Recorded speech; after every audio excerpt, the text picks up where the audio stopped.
Kalau nggak ada yang sharing, saya mau sharing sesuatu yang cukup penting untuk bisa kita lakukan. Ini supaya setiap kita, ini hanya kita aja di kelompok kita ini yang saya sampaikan, ini ada sebuah aplikasi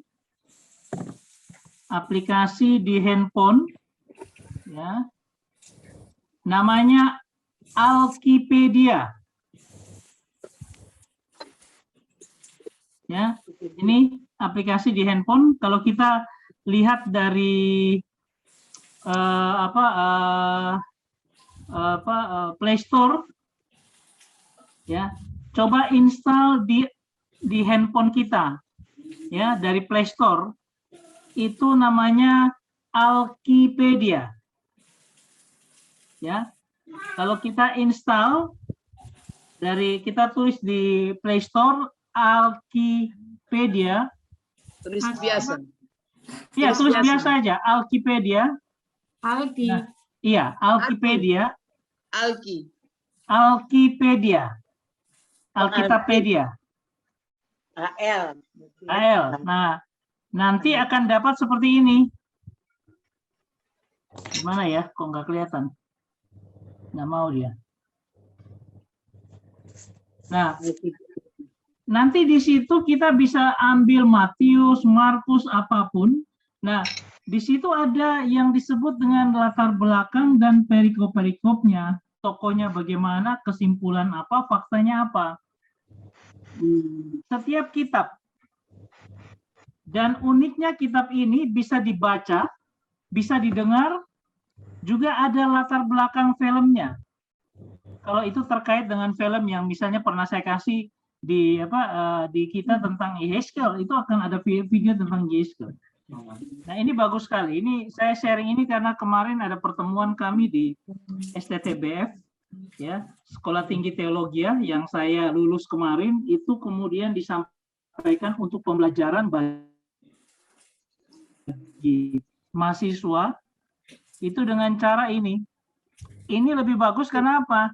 Ada latar belakangnya, ya, ada latar belakangnya, ada bacanya bagaimana, ada dengarnya juga bagaimana. Jadi yang setiap hari saya kasih itu kan saya gabung-gabungkan kan dari beberapa sesuai dengan pembacaan Alkitab.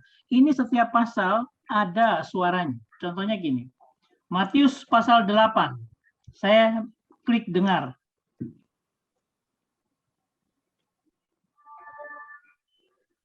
Setelah Yesus turun dari bukit, orang banyak berbondong-bondong mengikuti dia. Datanglah seorang yang sakit kusta kepadanya, lalu sujud menyembah dia dan berkata, langsung ada suaranya dia. Nah, kalau kita mau lihat latar belakangnya, biar kita bisa lihat di situ pasal 8 atau Matius itu, kitab Matius pasal itu isi latar belakangnya apa, garis besarnya apa. Jadi ini gampang sekali dipakai. Mumpung saya tahu, jadi saya kasih tahu supaya kita bisa gampang. Ya. Nah, ini dipakai oleh mahasiswa teologi untuk kalau mereka berkhotbah atau apapun bisa mencari latar belakangnya di sini semua. Ya, jadi tolong diklik. Saya nggak tahu di Google Play Store. Google Play Store atau di Play Store aja, Play Store. Oh, Play Store doang atau Google yang dipencet dulu? Enggak, Play Store aja, Play Store. Di handphone kita ada Play Store. Alkipedia. Diambil di Alkipedia. Oh, Alkipedia ya. Nah, langsung diinstal aja sudah masuk. Tak lihat dulu ada enggak ya. Loh, kamu kan pakai HP-nya. Di HP itu. Enggak bisa nanti habis ini. Nanti aja habis ini nggak apa-apa. Ya, habis ini aja nggak apa-apa. Yang penting kita sudah tahu. Pak Kris ambil dari situ, yang suara itu yang kita bacaan. Oh enggak, yang suara itu saya ngambil dari internet langsung, tidak dari sini. Enggak, hanya saya tanya aja. Yang saya punya itu kan saya sudah pilah-pilah kan sesuai pembacaan Alkitab setahun. Kalau ini kan hanya Matius 8, seluruh Matius 8 didengarkan. Nanti kalau Yehezkel 3, hanya Yehezkel 3. Tapi ada bisa baca sambil kita dengar di situ. Oh, oke. Jadi kalau kita pengen baca sambil dengar di situ. Kalau kita mau pengen dengar saja, tapi harus, Daniel 4, Daniel 5. Bikin satu-satu manual. Kalau saya itu kan satu kali, Daniel 4, Daniel 5, terus sambung dengan Yehezkel, sambung semua jadi satu gitu. kita tinggal dengar aja gitu terus. Tapi kalau ini kalau pas kita bisa belajar, bisa lihat, kita bisa dengar apa yang dikatakannya. Ya, jadi tolong minta cucu atau siapa, pokoknya kalau nggak bisa minta Alkipedia. Nah itu sangat. Alkipedia ya. Ya, Alkipedia. Alkipedia. Alkipedia. Alkitab ya. Alkipedia. Hanya saya nggak tahu bisa nggak di ini ya di. Itu mesti HP yang canggih ya. Kalau HP ku yang biasa lama nggak ada tulis. Ada Bu, pokoknya bisa buka Play Store ada. Play Store bisa buka, bisa dapat. Pasti ada, kalau buka Play Store pasti bisa. Iya, iya. Tidak tergantung kecanggihan Alkitabnya. Loh, tapi HP ku ini enggak ada tulisannya Play Store kan? Play musik sama Ada. Pasti ada Bu, pasti ada. Ada. Pelan-pelan tuh. Ada. Nanti kamu kalau lewat itu kan ada banyak itu di situ. Tanya sama Bu cucuku ya. Iya, tanya sama cucunya biasanya ada. Saya coba lihat Alkipedia di sini.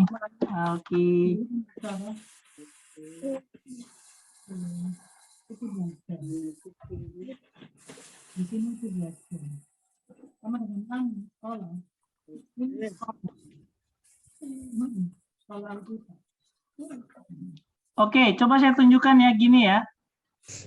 Ini Alkipedia nanti bentuknya seperti ini. Segitiga ya. Nah, kalau kita lihat di pakai laptop seperti ini, ya. Nah, ini ada Alkipedia, tulisannya Alkitapedia, ya. Ini untuk kita cari yang for Windows ini. Kalau saya pakai laptop sih jadi. Nah, ini ada seperti ini. Kalau kita download, ya, ini saya bilang download, ya.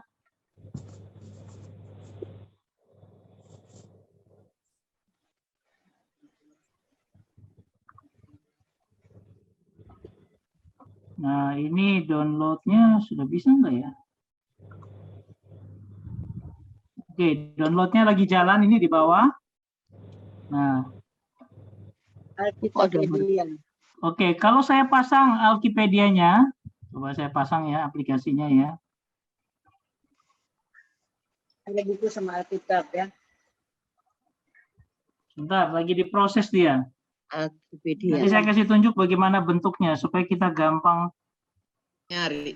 iya nyarinya.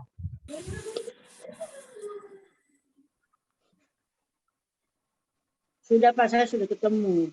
Sudah dapat ya? Sudah. Alkitapedia kan tulisannya. Gambar buku Iya. sama gambar salib. Alkitapedia. Itu pun Grace kamar mandi, Grace.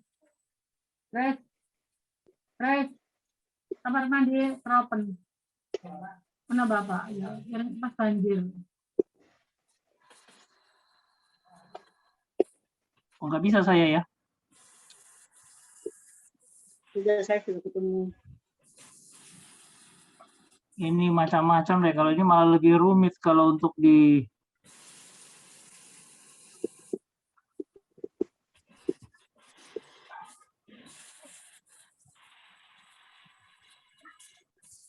macam-macam ini kalau apa nih? Kalau di ini malah macam-macam ini. Kadang-kadang kalau salah apa nih bahaya. Pokoknya gitu ya. Saya nggak bisa lihatkan karena ininya nggak mau kelihat. Ya, Pak Mul bisa ya? Isinya cuma game-gamenya cucu saya ini semua.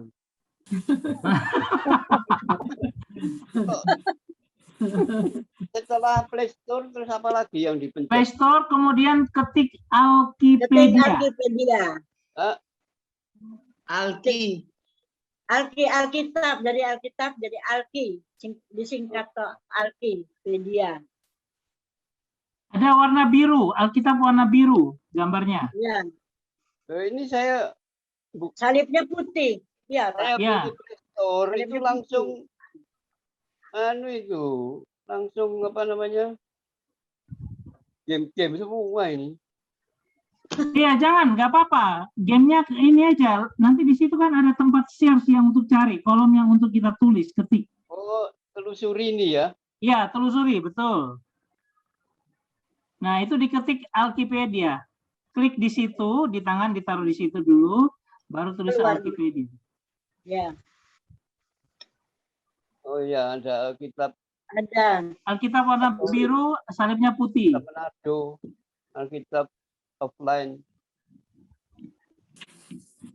Alkitabpedia ya. Ya, Alkitapedia.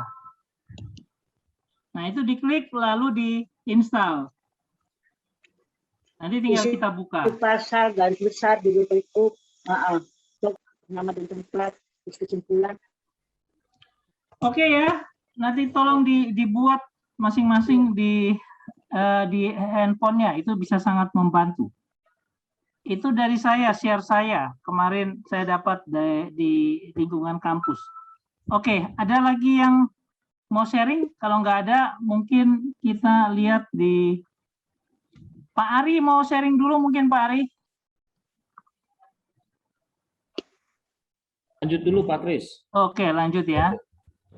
Ya, coba kita lihat sebentar di ini ada pertanyaan, siapakah Yehezkel? Ya. Nah, coba kita lihat sedikit ya, kita diskusi sedikit tentang Yehezkel itu seperti apa.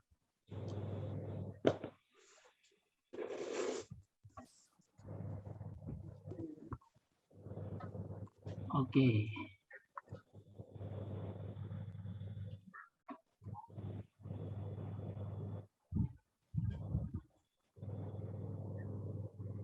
Kitab Nabi Yehezkiel. Yehezkiel adalah seorang imam yang hidup di Yerusalem di masa penyerangan pertama Babel atas Yerusalem. Mereka tidak menghancurkan kota itu, tetapi mereka mengumpulkan gelombang pertama dari tawanan Israel dan membawa mereka ke pembuangan. Dan Yehezkiel adalah salah satu di antara tawanan itu. Nah, kitab ini dimulai 5 tahun setelah kejadian itu, dan Yehezkiel sedang duduk di tepi sebuah kanal pengairan di dekat kamp pengungsiannya di Israel. Dan itu adalah hari ulang tahunnya yang ke-30, tahun di mana dia akan ditahbiskan menjadi imam di Yerusalem. Tapi kemudian tiba-tiba Yehezkiel mendapat sebuah penglihatan. Dia melihat awan badai mendekat, dan di dalam awan tersebut ada 4 makhluk aneh yang memiliki sayap terentang dan saling bersentuhan. Dan makhluk-makhluk ini masing-masing memiliki 4 wajah. Lalu dia melihat 4 roda, 1 roda untuk 1 makhluk. Dan kemudian dia melihat bahwa sayap-sayap para makhluk itu menopang bentangan yang berkilauan. Dan di atas bentangan itu ada sebuah tahta, lalu di atas tahta itu duduk makhluk yang menyerupai manusia, mengkilat dan dikelilingi api. Dan secara tiba-tiba, Yehezkiel menyadari. Bentar, baterainya habis. Oke. Apa yang sedang dilihatnya. Dia menyebutnya gambar kemuliaan Tuhan. Tuhan mengendarai kereta perang kerajaannya. Nah, kata kemuliaan dalam bahasa Ibrani disebut kavod, yang artinya adalah berat atau penting. Para penulis Alkitab menggunakan kata ini untuk menggambarkan penampilan fisik dan perwujudan signifikansi Allah saat dia datang secara pribadi. Gambaran-gambaran dalam penglihatan ini sangat mirip dengan apa yang terjadi ketika Allah menampakkan diri di Gunung Sinai di dalam kitab Keluaran. Dan juga sangat mirip dengan penggambaran hadirat Allah di atas tabut perjanjian. Dan itu sebenarnya adalah hal yang paling mengejutkan tentang visi Yehezkiel. Kenapa kemuliaan Tuhan ada di Babel? Kemuliaan Tuhan seharusnya berada di atas tabut perjanjian di bait suci di Yerusalem. Maka bagian pertama kitab ini dirancang untuk menggali jawaban atas pertanyaan itu ketika Yehezkiel mulai menuduh bangsa Israel melakukan pemberontakan. Jadi Allah pertama-tama berbicara kepada Yehezkiel dari tahta keretanya. Dan Allah menugaskan Yehezkiel untuk menjadi nabi. Yehezkiel bertugas untuk mendakwa Israel bahwa mereka telah melanggar perjanjian mereka dengan Allah dalam berbagai cara. Israel telah memberikan kesetiaan mereka kepada Allah lain dan telah menyembah berhala. Dan ini semua menyebabkan ketidakadilan sosial dan kekerasan semakin merajalela. Dan sebagai akibatnya, Allah menunjuk Yehezkiel untuk memperingatkan umat Israel. Serangan pertama Babel yang membawa Yehezkiel ke pembuangan akan diikuti oleh serangan berikutnya. Dan Yerusalem beserta bait sucinya akan segera hancur. Jadi Yehezkiel menggunakan kata-kata dan berbagai cara lain untuk menyampaikan pesannya. Dia juga memperagakan aksi-aksi simbolis dalam bentuk teater jalanan. Yehezkiel akan tampil di depan umum dan mulai bersikap dengan cara yang benar-benar aneh seperti perumpamaan dalam nubuatnya. Jadi dia seharusnya membangun sebuah model kecil kota Yerusalem dan kemudian melakukan serangan terhadapnya. Atau dia harus mencukur semua rambutnya dan kemudian memotong-motongnya dengan pedang. Atau yang paling ekstrim, ia memainkan peran kambing hitam pada hari penebusan. Dan dia akan berbaring miring selama lebih dari setahun sambil makan makanan yang dimasak di atas kotoran sebagai simbol makanan najis yang harus dimakan umat Israel selama pengepungan Yerusalem. Dan mungkin yang paling menyedihkan adalah kabar buruk yang Allah berikan kepada Yehezkiel bahwa tidak akan ada seorang pun yang mau mendengarkannya. Israel akan menolaknya karena mereka suka memberontak dan keras hati. Dan ini mengingatkan kita akan penggambaran Musa tentang umat Israel setelah pemberontakan di padang gurun saat dia meramalkan bahwa pembuangan akan terjadi suatu saat nanti. Dan Yehezkiel mendapatkan kesempatan yang menyedihkan dengan melihat semuanya ini terjadi. Jadi Yehezkiel yang sedang kecewa ini mulai melakukan tugasnya. Dan setelah sekitar 1 tahun, dia mendapat penglihatan lain. Yang ini tentang bait suci. Dia diperlihatkan berbagai bagian bait suci dan dia melihat apa yang terjadi di sana saat dia tidak hadir. Dan itu bukan sesuatu yang baik. Di pelataran luar, di depan bait suci, Yehezkiel melihat patung berhala yang besar. Kemudian dia melihat tua-tua Israel menyembah Allah lain di dalam dan di luar bait suci. Lalu dia juga melihat wanita Israel, mereka menyembah dewa Babel yang bernama Tamus. Dan penglihatan itu berakhir dengan kereta takhta Allah yang penuh kemuliaan naik ke atas dan meninggalkan bait suci. Kereta itu pergi ke arah selatan menuju Babel. Jadi di pasal 11, kita akan melihat mengapa dan bagaimana kemuliaan Allah muncul di hadapan Yehezkiel di Babel. Penyembahan berhala oleh bangsa Israel dan pelanggaran perjanjian mereka sudah sangat parah dan menyinggung hati Allah sehingga ia meninggalkan bait suci. Umat Israel telah membuat Allah menjauh sehingga ia menyerahkan mereka kepada kehancuran. Namun Allah tidak mengabaikan umatnya. Sebaliknya, ia pergi ke pembuangan bersama umatnya. Lalu di bagian akhir dari penglihatan ini, yaitu di pasal 11, Allah berjanji bahwa dia akan mengembalikan sisa-sisa bangsa Israel ke tanah perjanjian. Allah akan mengubah hati mereka yang sekeras batu dan memberi mereka hati baru yang lembut, supaya mereka bisa mengasihi dan sungguh-sungguh mengikuti Allah mereka. Ini merupakan secercah harapan, namun dengan cepat tertimbun dalam kenyataan bahwa kehancuran akan segera terjadi. Tapi pasal 11 merupakan sebuah transisi kunci yang membantu kita untuk memahami bagaimana kelanjutan kitab ini dirancang. Jadi 3 bagian berikutnya adalah tentang pemberitahuan akan penghakiman Allah. Pertama kepada Israel, lalu kepada bangsa-bangsa di sekeliling Israel, dan kemudian atas Yerusalem sendiri. Namun setelah itu, penutupan yang penuh harapan di pasal 11 dikembangkan lagi di 3 bagian terakhir kitab ini. Pertama, harapan bagi Israel, kemudian untuk semua bangsa, lalu untuk seluruh ciptaan. Pasal 12-24 berfokus kepada datangnya penghakiman Allah atas Israel, dan ini adalah kumpulan puisi dan esai yang beragam. Dan di sini, Yehezkiel menunjukkan kecintaannya kepada perumpamaan dan alegori. Jadi dia menggambarkan bangsa Israel sebagai tongkat yang terbakar dan tidak berguna, atau sebagai istri yang suka memberontak, atau sebagai singa yang mengamuk dan berbahaya yang tertangkap, atau sebagai kakak beradik yang suka bersundal. Itu semua adalah gambaran pemberontakan dan penyembahan berhala bangsa Israel yang tidak masuk akal dan mengakibatkan kehancuran mereka. Di bagian ini, Yehezkiel juga bertindak seperti seorang pengacara. Dia mulai mengajukan argumennya terhadap kasus ini, bahwa pertama-tama, kehancuran Yerusalem sudah selayaknya terjadi setelah adanya pelanggaran terhadap hukum Taurat yang terjadi selama berabad-abad. Dan bahwa sekalipun orang-orang benar di dunia ini seperti Nuh, Daniel, atau Ayub masih hidup dan berdoa supaya Allah mengampuni Israel, Allah tidak akan berkenan kepada doa-doa mereka. Semuanya sudah terlambat. Jadi kebajikan Allah justru menuntut supaya dia mendatangkan keadilan atas generasi bangsa Israel ini. Pembuangan itu tak terhindarkan lagi. Mereka sudah sangat keterlaluan. Setelah ini, Yehezkiel berfokus pada bangsa-bangsa di sekeliling Israel. Dan kemudian pada 2 negara paling kuat di wilayah ini, Mesir, dan kemudian Tirus. Israel telah bersekutu dengan bangsa-bangsa ini dan mengadopsi dewa-dewa dan berhala mereka. Maka Allah mendakwa raja-raja Tirus dan Mesir karena dengan sombong melihat diri mereka sendiri sebagai Tuhan yang bisa menentukan yang benar dan yang salah sesuai pengertian mereka sendiri. Dan Allah menuntut raja-raja ini bertanggung jawab atas keangkuhan mereka. Dan Allah memberitahu bahwa dia akan memakai Babel untuk menaklukkan mereka. Mereka akan menghadapi keadilan Allah seperti yang lainnya. Kelanjutan dari bagian yang menegangkan ini adalah sebuah kisah pendek di pasal 33. Yehezkiel bertemu dengan seorang pengungsi yang baru saja tiba dari Yerusalem dan dia memberikan laporan kepadanya. Babel telah menyerbu kota Yerusalem. Kotanya runtuh dan bait suci itu hancur. Peringatan suram Yehezkiel telah menjadi kenyataan. Tapi ingatlah bagian akhir di pasal 11, itu bukan akhir dari kisah ini.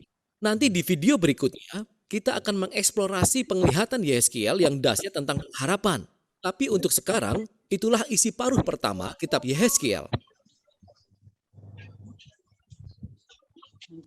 Oke ya, jadi kita coba lihat sedikit gambaran tentang Yehezkiel. Kalau dia adalah nabi yang ditunjuk dan dia ada di pembuangan di Babel. Nah, sehingga yang kita lihat itu adalah penggambaran tentang kondisi Israel sebelum pembuangan, bagaimana mereka berdosa dengan Tuhan, bagaimana kemuliaan Tuhan itu naik dan pergi dari Bait Allah karena kerusakan moral daripada orang-orang Israel dan Yehuda, kemudian sampai di Babel. Selanjutnya tentang kisah-kisah tentang penghukuman ya. Nah, itu gambaran tentang. Jadi kalau kita baca tentang Yehezkiel, ya kita bisa mengerti kalau kita lihat latar belakangnya dengan baik. Ya. Jadi ini kondisi di mana Yehezkiel betul-betul sudah melayani, sudah memperingatkan orang-orang, tetapi orang-orang itu tidak pernah mau dengar apa yang dikatakannya. Oke, mungkin ada pertanyaan tentang Yehezkiel.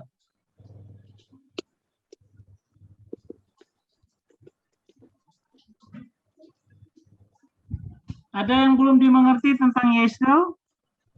Tadi yang Pak Kres bilang kafot itu bahasa Ibrani apa itu? Berat? Kabot itu bahasa Ibrani itu sebenarnya menyatakan tentang kemuliaan. Nah, kemuliaan itu pakai kata kabot itu seperti sebuah beban. Nah, kenapa manusia tidak bisa menerima kemuliaan Tuhan, atau kenapa Tuhan hadir di bait sucinya kemudian tidak tahan imam-imam itu menyelenggarakan sebuah peribadatan? Pada waktu kita lihat waktu kemuliaan Tuhan dinyatakan di Salomo ya, ketika Salomo mentabiskan kan imam-imam pada jatuh semua, tidak bisa. Karena kabot itu juga artinya adalah sebuah berat, sebuah beban yang besar. Karena apa? Kita berdosa. Kita tidak bisa menahan kemuliaan Tuhan, itu maksudnya. Nah, makanya ketika imam harus bertugas di bait suci, ya, dia harus diikat pinggangnya, diikat dengan tali ketika dia mau masuk ke ruang Maha Kudus 1 tahun sekali. Ya, ketika dia mempersembahkan korban 1 tahun sekali, untuk itu dia ditarik. Karena apa? Ketika dia berdosa dan dia masuk ke ruangan Maha Kudus, dia bisa mati di situ. Nah, kalau dia mati di situ, siapa yang mau ngangkat dia? Orang yang ngangkat mati juga. Nah, karena itu dikasih tali, diikat pinggang ini supaya kalau mereka merasa dia kok tidak keluar-keluar dan tidak ini, itu tinggal ditarik. Tarik. Nah, kabot itu sebuah beban yang besar yang tidak bisa kita tanggung sebagai manusia yang berdosa. Karena apa? Kemuliaan Tuhan yang luar biasa hadir di situ.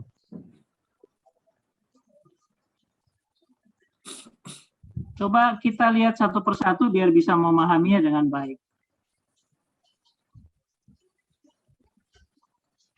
Ya, jadi ini ketika mereka ke Babel, ya.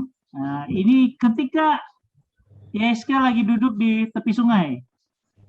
Nah, dia akan melihat kemuliaan Tuhan seperti ini. Nah, gambar kemuliaan Tuhan yang ada di sini. Kata kemuliaan dalam bahasa Ibrani disebut kafot, yang artinya adalah berat atau penting. Para penulis Alkitab, ya, jadi disebut dengan berat karena memang kemuliaan Tuhan itu tidak bisa ditanggung oleh manusia. Menggunakan kata ini untuk menggambarkan penampilan fisik dan perwujudan signifikansi Allah saat dia datang secara pribadi. Gambaran-gambaran dalam penglihatan. Ya, jadi ini gambarannya. Kemudian kalau kita teruskan, nah dia kan sedang melihat kemuliaan Tuhan. Nah, kemudian kalau pasal 1 sampai 11 itu Tuhan itu mendakwa Israel ya karena dosa mereka. Jadi dia melihat itu ketika dia lalu ada gambaran aksi simbolis daripada Yehezkel. Dia potong rambut, dia ya ini aksi simbolisnya dia yang dia lakukan untuk menunjukkan bagaimana dosa yang dikerjakan atau dilakukan oleh Israel. Ya. Nah, tapi di ini saya nggak tahu di ada satu pengharapan tadi ya, ini kalau ini bait suci aja sudah dikotori seperti ini. Nah, jadi dia memberikan hati yang baru bagi bangsa Israel. Ini di pasal 11. Coba lihat pasal 11 ayatnya yang keberapa. Karena tidak bisa lagi orang Israel itu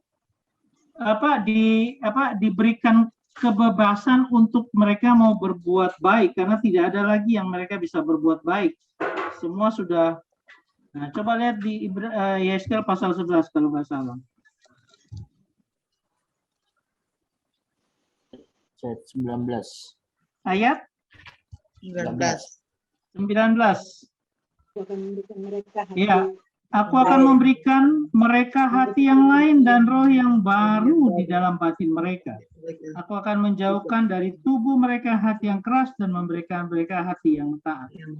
Karena tidak ada jalan lain kalau bukan Tuhan yang bergerak, manusia itu tidak bisa dengan kesadarannya sendiri untuk melakukan kebaikan, tidak bisa.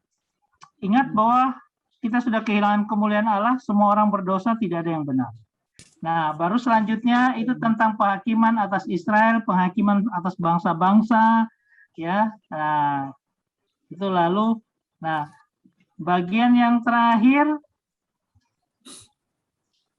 ya, ini sudah kita lihat secara global, masa depan bagi Israel dan semua bangsa itu pada bagian ke-34 sampai 48. Ya, bagaimana masa depan yang Tuhan janjikan, tapi videonya belum tersedia. Pasal 34. Oke. Mungkin Bu Iren ada yang perlu ditanyakan? Enggak, udah. Ya itu yang saya tanyakan. Oke, ya jadi itu gambarannya. Si Nabi Yehezkel ini seperti apa?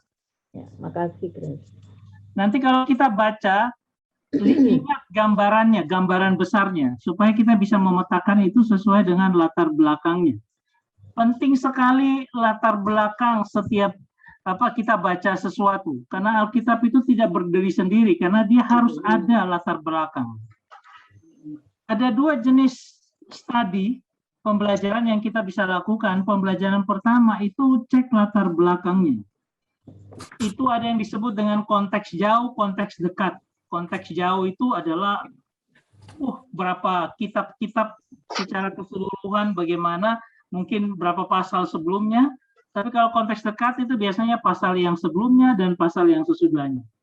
Itu kalau bicara tentang latar belakang harus kita tahu. Tapi yang kedua biasa bicara dari etimologi. Kata itu apa artinya dalam kondisi pada saat itu. Nah, kalau kita bisa dapat dua ini, kita sudah bisa menafsir sebuah teks Alkitab dengan baik. Ya, kalau dua ini aja, paling tidak minim dua ini. Hermeneutik atau ilmu menafsirkan itu masih banyak lagi yang perlu diperhatikan. Tetapi paling tidak dua ini aja kita sudah bisa. Seperti kita belajar tentang apa arti kata yang kemarin-kemarin beberapa hal. Lihat dari bahasa Jawanya, lihat dari bahasa Inggris. Nah, kita kalau tahu arti itu, lekatkan arti itu pada konteksnya pada waktu itu. Bicara tentang uang zaman sekarang dengan uang pada zaman itu berbeda. Nah, kita harus letakkan pada konteksnya. Maka arti sesungguhnya daripada pemahaman kita itu adalah benar sesuai dengan konteksnya. Ya, arti kata itu sesuai konteks. Lalu lihat konteks keseluruhan lingkungan waktu itu, kita dapat menafsirkan itu dengan baik, tidak sembarangan. Ya. Nah, itu penafsiran yang disebut dengan eksegese. Eksegese itu artinya apa kata Alkitab, aku nafsirkan sesuai dengan Alkitabnya. Ya.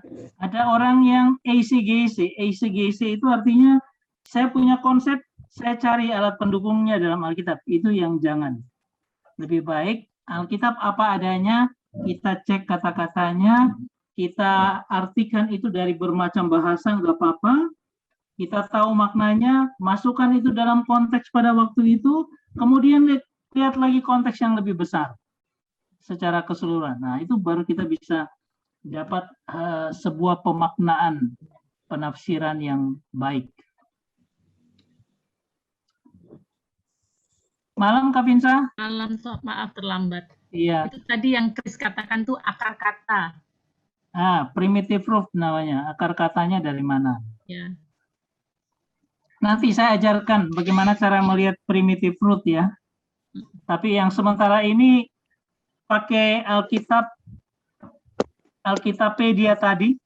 Untuk lihat dulu latar belakang di depannya itu kan ada latar belakang, garis besar dan sebagainya, itu belajar dari situ. Lalu bisa dengar dan bisa baca. Nah, nanti saya akan ajari juga tentang bagaimana cara gampangnya kita untuk melihat bahasa aslinya. Ya. Nah, itu pakai Babel Hub. Babel Hub harus dipakai, tapi harus punya dasar Inggris yang kuat dulu. Nah, enggak apa-apa lah. Kita nanti saya kasih tahu teknik yang sederhana aja pakai Babel Hub. Karena semua sudah gampang. Kita tidak bisa bahasa Inggris pun gampang sekarang, ada translator. Nah, kalau kita mau belajar sungguh-sungguh, maka kita akan melihat dari bahasa Inggrisnya, tahu bahasa aslinya. Nah, bahasa asli itu diterjemahkan kepada Inggris pengertiannya. Kita pakai translator, kita tahu artinya, kata aslinya, primitive root-nya tahu, akar katanya, baru kita lihat konteks secara dekat, lihat konteks secara luas, Anda sudah jadi seorang penafsir yang baik. Gak apa-apa, kita belajar terus.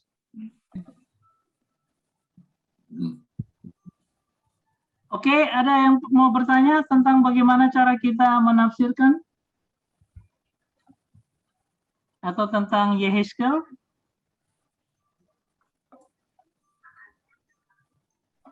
Pak Ari mungkin mau tambahkan, Kak Vincent?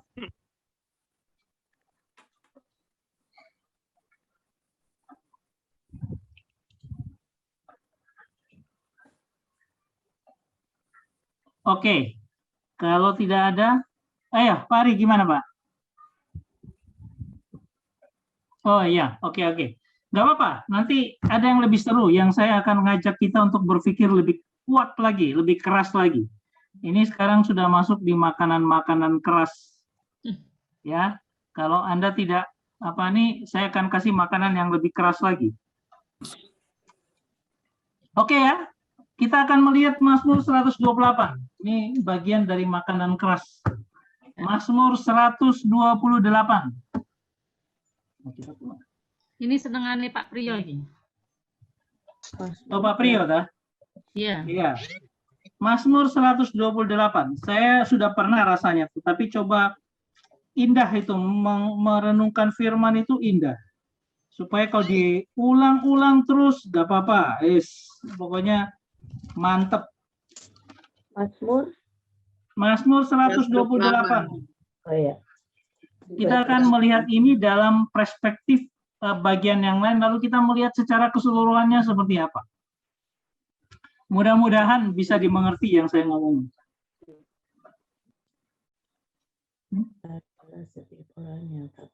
Oke ya, kita baca sama-sama atau saya tunjukkan aja ya biar langsung. Oh, ini cancel dulu. Oke. Nah, saya mau tunjukkan ini kompilasi unik antara Mazmur 128 ayat 1 sampai 6 dengan Roma 12 ayat 1 sampai 2. Ya. Kita mulai membandingkan ayat 1 dengan ayat yang lain. Ya. Nah, oke. Coba kita lihat ini. Pertama, lihat sama-sama nyanyian Syara. Berbahagialah setiap orang yang takut akan Tuhan, yang hidup menurut jalan yang ditunjukkannya.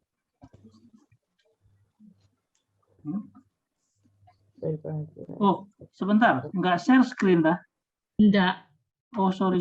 Belum. Belum ya? kadang-kadang kebablasan ini. Oke, sudah ya? Ya.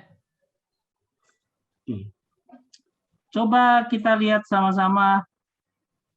Ini sudah masuk ke level advance. Nyanyian Syarah ya, berbahagialah setiap orang yang takut akan Tuhan, yang hidup menurut jalan yang ditunjukkannya. Lihat kata-kata yang penting. Berbahagia itu penting. Ada takut akan Tuhan, ada hidup, ada menurut jalan yang ditunjukkannya. Jadi ada 3 dimensi. Untuk seorang berbahagia, dia harus punya dimensi pertama, takut dulu. Dimensi yang kedua, hidup. Yang ketiga adalah jalan Tuhan yang ditunjukkannya. Ya, bayangkan 3 dimensi. Ya, takut itu bagian bawah, jalan itu bagian bawah, XY. Nanti hidup yang nanti ke atas. Nah, kita coba tahan dulu itu. Baru dikatakan pada ayat 2, apabila engkau memakan hasil jeripaya tanganmu, berbahagialah engkau dan baiklah keadaanmu. Ya kan? Jadi hasil jeripaya, artinya apa? Saya harus kerja untuk dapat jeripaya. Tapi Tuhan bilang, walaupun dengan jeripaya itu engkau akan berbahagia dan baik keadaanmu. Berarti apa?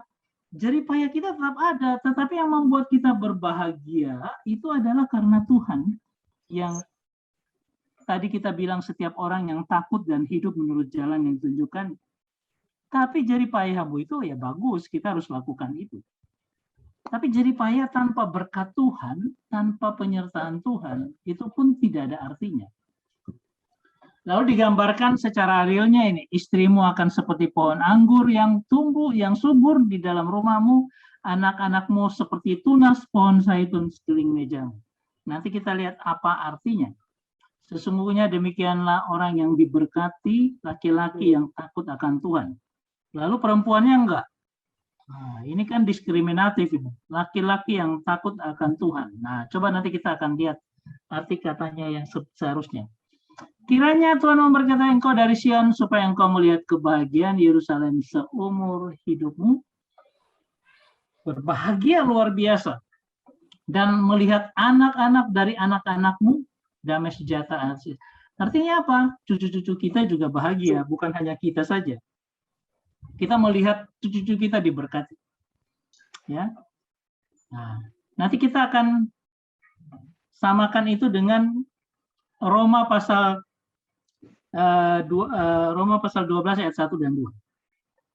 Karena itu saudara-saudaraku, demi kemurahan Allah aku menasihatkan kamu supaya kamu mempersembahkan tubuhmu sebagai persembahan yang hidup, yang kudus dan yang berkenan kepada Allah. Itu adalah ibadahmu yang sejati. Janganlah kamu menjadi serupa dengan dunia dan sebagainya. Kita sudah hafal. Ya. Nah, nanti akan jadinya seperti ini.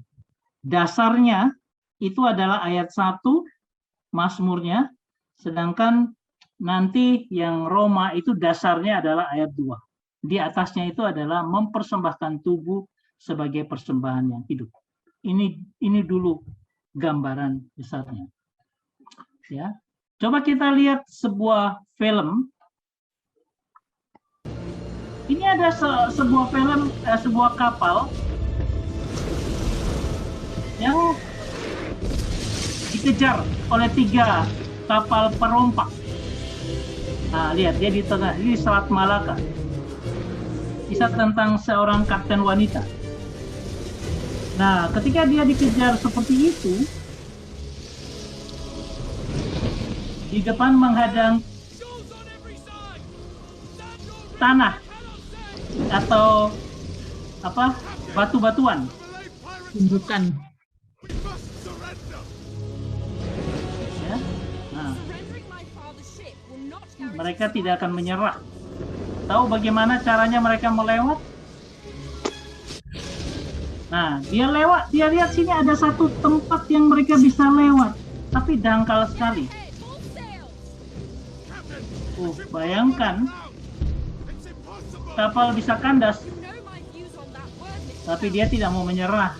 Dia melihat ada jalan, dia memperhitungkan semuanya dengan baik, mereka terobos jalan itu.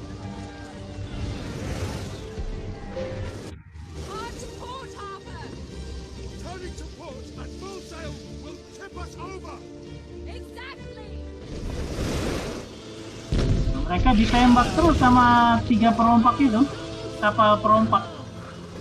Nah, mereka harus tambah kecepatan, harus buka layar. Nah, tapi dimiringkan kapalnya supaya tidak terlalu dalam bawahnya.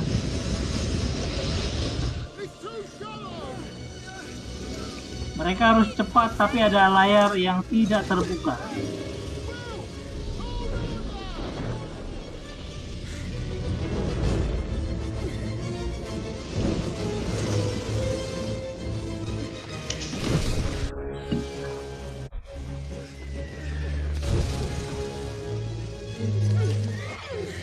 Harus buka layar semua supaya cepat, tambah kecepatan, tambah miring juga.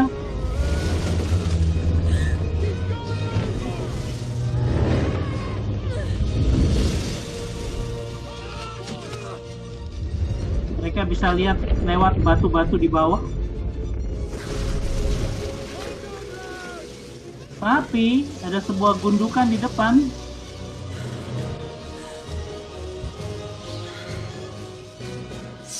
Dia potong layarnya supaya mereka berbalik kembali.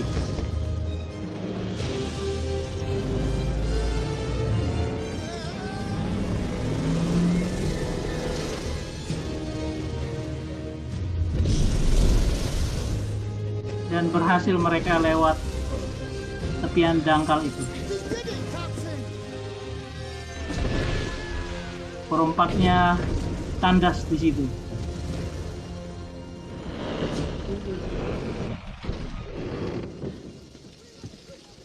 Satu-satunya cara mencapai hal mustahil yaitu percaya hal tersebut tidak mustahil.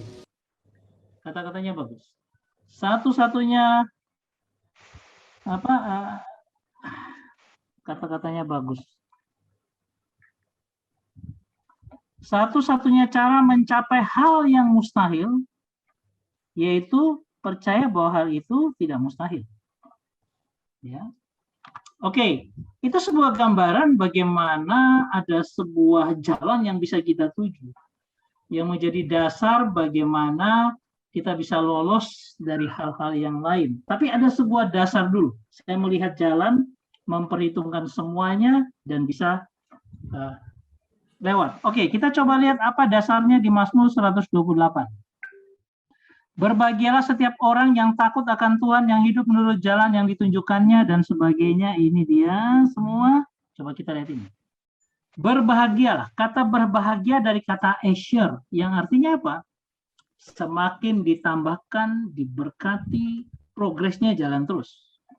Jadi kata berbahagia itu bukan sesuatu yang sudah final. Oh, aku bahagia gitu. Final, tidak. Tapi itu sesuatu yang terus bertambah. Semakin hari aku semakin bahagia. Nilainya itu semakin hari semakin diberkati. Ya. Seperti rasanya dapat uang 1 juta berkat. Terus ditambah lagi tahun depan, minggu depan tambah lagi jadi 10 juta. Tambah berbahagia. Terus bulan depan dapat 100 juta. Nah, dapat 1 miliar. Wah, itu sangat berbahagia. Itu kalau kita ukur dari hal physically ya, hal-hal yang ekonomis seperti itu. Ya. Nah, Asher ini adalah sesuatu progres yang harus dialami oleh setiap anak Tuhan. Tidak pernah berhenti berbahagia itu. Jadi jangan berpikir bahwa bahagia itu finish, selesai. Saya sudah berbahagia dan tidak akan tambah bahagia. Enggak, orang Kristen harus tambah bahagia secara kualitasnya. Kualitas harus semakin berbahagia. Bu Sinta punya cucu 1, bahagia punya cucu. Setelah itu tambah lagi anaknya dapat cucu lagi 1, tambah lagi berbahagia. Ya, kalau sudah besar kemudian jadi orang tambah lagi berbahagia. Apalagi menjadi Presiden Republik Indonesia. Wah, sangat luar biasa. Nanti dibikin patung Bu Sinta gitu loh. Ini nenek yang luar biasa. Ya. Amin. Semua proses ya. Jadi berbahagia itu proses. Nah, ayat 2 dikatakan juga sama, berbahagialah. Tapi kenapa? Berbahagia karena apa? Ada pekerjaan, ada usaha, ada bisnis yang kita lakukan. Itu berbahagia. Daripada jadi pengangguran. Nah, ketika kita sudah dapat sesuatu yang Tuhan kerjakan dalam hidup kita, melalui apa yang Tuhan percayakan, misalnya bisnis yang Tuhan usahakan, pekerjaan, itu sebenarnya penambahan berbahagia karena berkat Tuhan. Ya, jadi jangan orang lalu bilang, aduh, mengeluh bisnis saya jelek di masa pandemi. Jangan, Anda dapat bisnis itu aja sudah luar biasa karena Tuhan percayakan. Pekerjaan yang kita dapat sekarang, ya kita harus berbahagia. Apalagi ditambah dengan istrimu itu bagaikan anggur yang subur, anakmu itu tunas zaitun. Nah, ini bicara apa? Keluarga. Pekerjaanmu engkau dapat, keluargamu dipelihara Tuhan, itu tambah berbahagia. Lalu dikatakan diberkati. Diberkati ayat 4 dan 5, diberkati. Ayat 4 diberkati untuk apa? Dikatakan pakai kata barak. Nah, barak ini ada 2 sifatnya. Pertama adalah diberkati, kedua sebenarnya itu berbicara tentang lutut atau takluk kita kepada Tuhan. Artinya apa? Kalau kita semakin menaklukkan dulu lutut kita, kita takluk kepada Tuhan, kita akan semakin diberkati. Ini mau bicara tentang doa itu penting apa? Untuk membawa keberkatan dalam kehidupan kita. Barak. Nah, ayat 4 itu diberkati, dikatakan diberkatilah laki-laki. Sebenarnya bicara tentang Geber. Geber itu warrior of God yang menaklukkan diri pada Tuhan. Itu sebenarnya adalah seorang panglima perang, seorang prajurit yang berjuang. Jadi kalau dibilang berkati bukan orang yang nganggur-nganggur, yang tidak melakukan apa-apa, tapi yang diberkati itu seorang warrior, seorang pejuang, yaitu pejuang Tuhan. Ini bisa pelayan Tuhan yang sungguh-sungguh melayani Tuhan, seorang ibu yang sungguh-sungguh berdoa bagi anak dan cucu-cucunya. Ini sebenarnya disebut dengan warrior of God. Jadi tidak terbatas orang laki-laki yang perkasa, enggak. Tapi ini adalah pahlawan-pahlawan Tuhan. Ketika kita menjadi seorang yang berguna bagi pekerjaan pelayanan Tuhan. Seorang presbiter demikian juga. Kalau dia sungguh-sungguh dan melayani, bukan hanya asal sekedar pelayanan pengisi waktu, tapi benar-benar sungguh-sungguh, dia warrior of God. Ketika dia melayani tamu, ketika dia melayani pelayanan di khotbah, atau seorang hamba Tuhan yang berjuang, yang melakukan mengerjakan firman dalam khotbah-khotbahnya, yaitu warrior of God. Semakin kita menaklukkan diri kepada Tuhan, kita disebut orang yang diberkati. Lalu diberkati yang kedua apa? Yaitu apa? Melihat kebaikan Tuhan. Nah, kata melihat kebaikan Tuhan ini disebut dengan Yerusalem ya. Kalau di situ dikatakan seperti kiranya Tuhan memberkati engkau dari Sion supaya engkau melihat kebahagiaan Yerusalem seumur hidupmu. Ya. Melihat kebahagiaan Yerusalem ini sebenarnya dalam tanda petik adalah teaching of shalom. Kita semakin belajar untuk melihat damai sejahtera itu. Karena apa?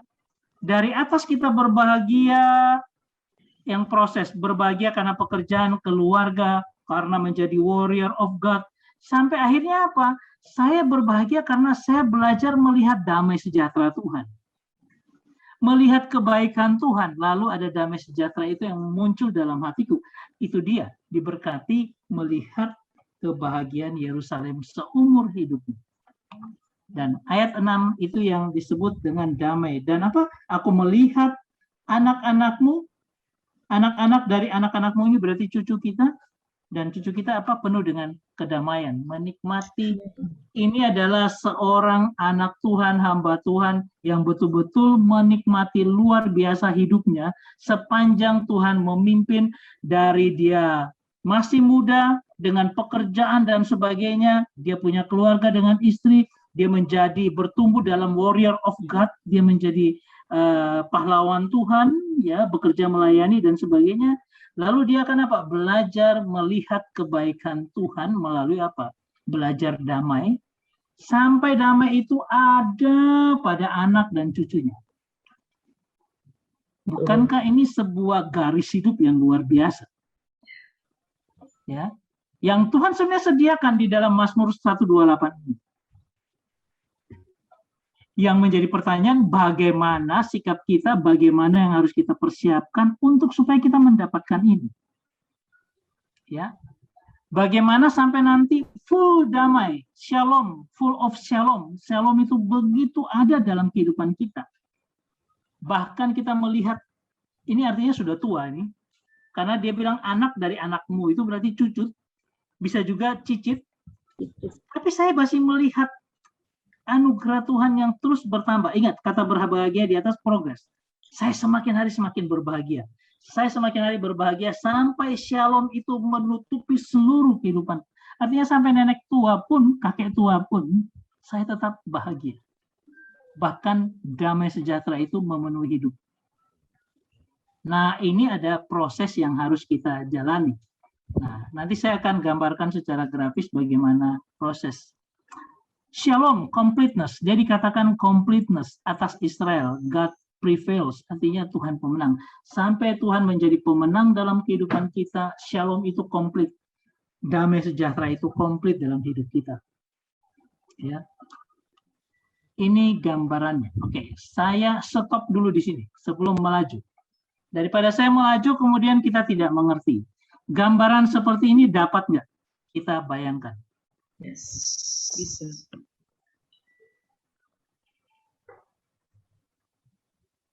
Bu Lena bisa mengerti? Sudah tak tulis toh Pak. Kenapa? Sudah tak tulis. Oh Sudah iya, oke, ditulis. sudah ditulis. Tidak apa-apa.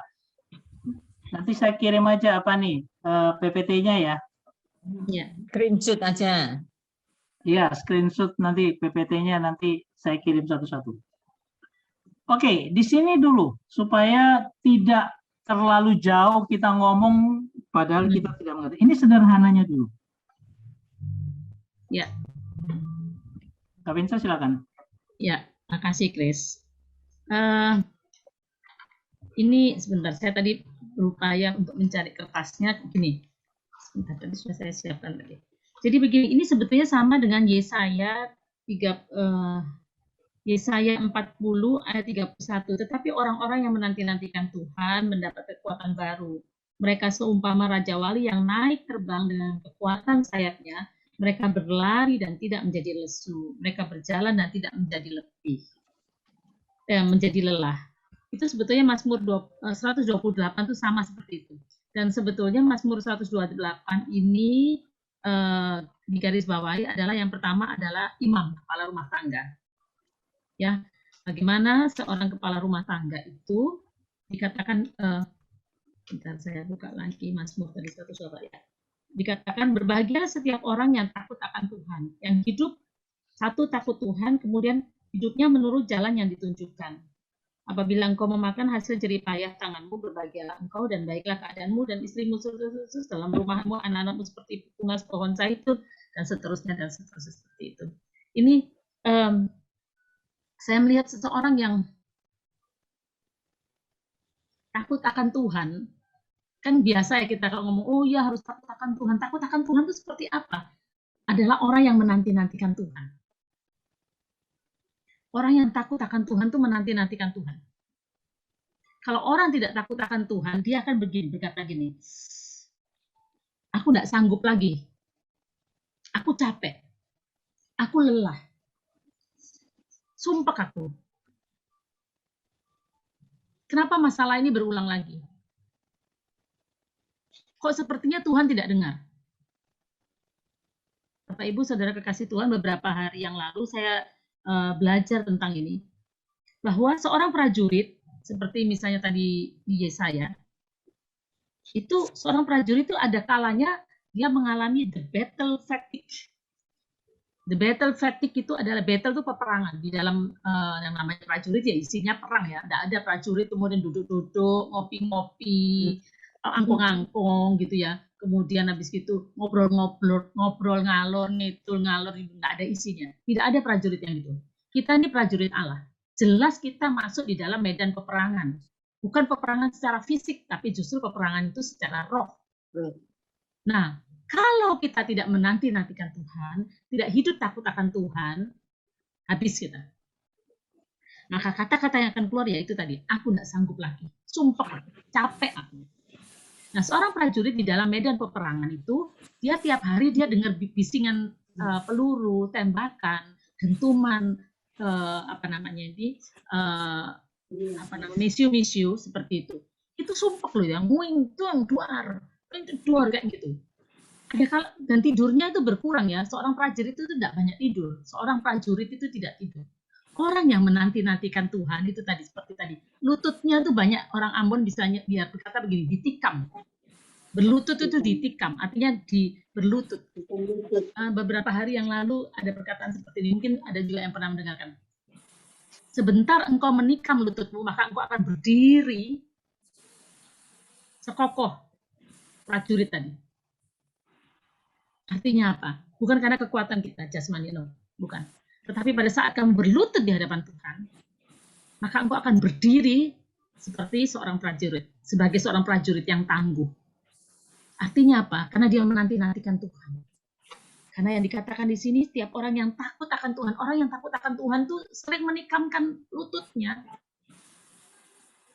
Ya, bersanggup seperti itu. Nah, seorang prajurit di medan peperangan tuh karena dia sumpah ya, bukan sumpah. Karena selalu dia berperang, dia kurang istirahat, kurang tidur. Ada kalanya dia masuk pada titik yang namanya the battle fatigue. Di mana dia merasakan, aduh, kok enggak mari-mari ya perang ini. Kok pandemi ini diperpanjang lagi PPKM-nya, diperpanjang lagi dan seterusnya dan seterusnya. Kapan balik seperti dulu? Jangan pernah berkata demikian. Allah sedang membawa kita untuk kita berdamai dengan kondisi yang ada ini sebab kekuatan Allah yang memampukan kita menjalani peperangan dalam hidup ini. Amin, Bapak Ibu Saudara kekasih Tuhan. Ini kondisi seperti ini. Mengapa? Dia sedang mengajar kita. Tikam lututmu, maka engkau akan berdiri seperti prajurit. Bahkan seperti Raja Wali, dia akan terbang tinggi. Oleh karena apa? Menanti-nantikan Tuhan. Oleh karena dia takut akan Tuhan. Jangan orang kita sering katakan takut akan Tuhan, tapi nggak pernah itu menikam kaki, nggak pernah berlutut di hadapan Tuhan. Ada beberapa waktu yang lalu, ada seorang ibu. Ibu ini memang jemaat kita ya, jemaat Maranatha, saya tidak sebutkan. Dan usianya juga sudah tua, dia hidup sendiri. Kemudian dia masih bekerja. Tiba-tiba malam-malam sekitar jam 9 apa jam 10 gitu ya. Tiba-tiba, memang sering saya kalau pagi saya kirim kata-kata firman Tuhan dan malam itu dia gini. Saya sudah berdoa. Bu, maaf saya mengganggu malam-malam di WhatsApp ya. Saya sudah berdoa. Saya sudah baca Alkitab. Saya juga sudah nyanyi-nyanyi, Bu. Tapi stres saya ini semakin lama semakin stres. Saya tidak mengerti apa yang harus saya lakukan. Saya waktu lihat ini, dek saya gitu ya. Persis saya sedang merenungkan dan saya sedang belajar, saya mengikuti seorang hamba Tuhan yang mengajarkan tentang ini tadi. Ya, tentang Yesaya 40 ayat 31, kemudian di Yoel 3 ayat 10. Kita buka Yoel 3 ayat 10. Minta tolong mungkin Tante Irene atau Bu Lena, Yoel 3 ayat 10. Firman Tuhan sudah diberikan untuk kita. Apa yang harus kita lakukan sebagai seorang prajurit? Yoel 3 ayat 10. Kalau kita dapat, mari kita baca bersama-sama. Yoel setelah Hosea. Tempatlah. Bapak Ibu di rumah Bapak Ibu hujan deras tidak? Hujan. Hujan deras. Ya, puji Tuhan, puji Tuhan. Jakarta enggak gerimis. Di sini deras sekali dari tadi. Deras. Gubeng deras. Iya. Sinyalnya hilang-hilang. Ya, puji Tuhan. Puji Tuhan, mengapa? Di tengah-tengah kondisi hujan seperti ini, kita bisa daring membaca firman Tuhan, menikmati anugerah Tuhan, menerima kekuatan Tuhan. Ayat 10 kita baca bersama-sama supaya telinga kita mendengar sendiri. Dan roh kita juga bergerak untuk seperti ini. Mari kita baca bersama-sama. 3, 4. Tempalah mata bajakmu pedang, dan pisau-pisau memangkasmu jadi tombak. Baiklah orang yang tidak berdaya berkata, aku ini pahlawan. Haleluya. Amin. Saudara kekasih Tuhan, ini firman Tuhan mengajarkan kita. Ini nggak bisa kita bilang, tolong Tuhan, ini ya apa, ini pedangku, ini tumpul. Loh, itu pedang tuh hiasan. Gitu loh. Ya, tidak bisa kemudian kita katakan gini, loh Tuhan pisauku nih ya opo, kok tumpul ya nggak bisa untuk motong. Loh, dikatakan di sini, tempalah mata bajakmu menjadi pedang dan pisau-pisau pemangkasmu menjadi tombak. Baiklah orang yang tidak berdaya berkata, aku ini pahlawan. Orang yang bisa berkata demikian adalah orang-orang yang menanti-nantikan Tuhan. Orang yang takut akan Tuhan. Maka dia akan terbang tinggi seperti Raja Wali. Semakin badai itu datang, semakin dia terbang tinggi. Tidak masuk akal, ya tidak masuk akal karena kekuatan Allah yang membuat kita demikian. Amin. Amin. Itu Bapak Ibu Saudara kekasih Tuhan. Jangan pernah berkata, aku gak sanggup lagi. Aku gak kuat. Gak masuk akal ini masalah ini. Kok bolak-balik gak mari-mari. Gak selesai-selesai. Gitu kan ya. Melihat anak, melihat menantu, melihat cucu. Ini besok ya opo caranya? Loh, kenapa besok ya opo? Apa memang itu harus kamu pikirkan? No. Allah yang akan memikirkan semua itu yang melakukan. Saudara dan saya diajar untuk menjadi prajurit-prajurit yang tangkas. Bukan punya perkakas yang tumpul. Tapi kita diajarkan sebagai prajurit-prajurit yang mengatakan, aku ini pahlawan. Oleh karena apa? Oleh karena kita menanti-nantikan Tuhan. Oleh karena kita takut akan Tuhan. Saudara kekasih Tuhan, kita tidak akan mengalami kelelahan. Kalau seperti tadi di Mazmur 128, berbahagia setiap orang yang takut akan Tuhan. Waktu-waktu yang indah yang Tuhan berikan pada saat ini, kondisi pandemi mau di PPKM, mau dipanjangkan tak sampai kapanpun, praise the Lord. Haleluya kita katakan.